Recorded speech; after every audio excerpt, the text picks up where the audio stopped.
కొందరింట్లో husbands ఇలా ఉంటారన్నమాట. అందరూ ఇలాగే ఉంటారని చెప్పను. కొందరింట్లో నేను చూసాను. అదే చెప్తున్నానన్నమాట. భార్య ఏదైనా జాబ్ చేయాలనుకున్నా, పని చేయాలనుకున్నా, డబ్బులు సంపాదించాలనుకున్నా కూడా నేనున్నాను కదా! ఉన్నంతలోనే బ్రతుకుదాం. నువ్వేం స్ట్రెస్ తీసుకోకు. నేను సంపాదిస్తున్నాను కదా! నువ్వు ఇంటి పనులు, వంట పనులు చేసుకో. హ్యాపీగా ఉండు. పిల్లల్ని హ్యాపీగా చూసుకో. నన్ను హ్యాపీగా చూసుకో అనేసి చెప్తారన్నమాట. And one of the day ఏదైనా డిస్కషన్స్ జరిగినప్పుడు, గొడవలు జరిగినప్పుడు అప్పుడంటారు సంపాదిస్తే తెలుస్తుంది డబ్బు విలువ, ఏం తెలుసు నీకు అన్నట్టుగా.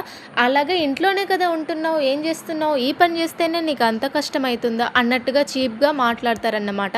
ఆ ఒక్క మాటతో అసలు భార్య మనసు ఎంతలా బాధపడుతుందో అది అనుభవించే వాళ్ళకే తెలుస్తుందన్నమాట. అండ్ నెక్స్ట్ ఏంటంటే వేరే వాళ్ళు ఏమైనా నువ్వు ఇంట్లోనే కదా ఉంటున్నావు, ఏం పని చేస్తున్నావు అని చీప్గా మాట్లాడినా కూడా వీళ్ళు స్టాండ్ తీసుకొని సపోర్ట్గా మాట్లాడరు భార్యకి. నా భార్యని నేను పోషించుకుంటున్నాను, మీకేంటి బాధ అన్నట్టుగా అయితే అస్సలు మాట్లాడరన్నమాట.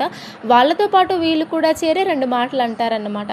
అలాంటప్పుడు ఎందుకండి జాబ్ చేస్తానంటే చేయనివ్వరు, మళ్ళీ తర్వాత దెప్పి పొడుపులు పైనుంచి.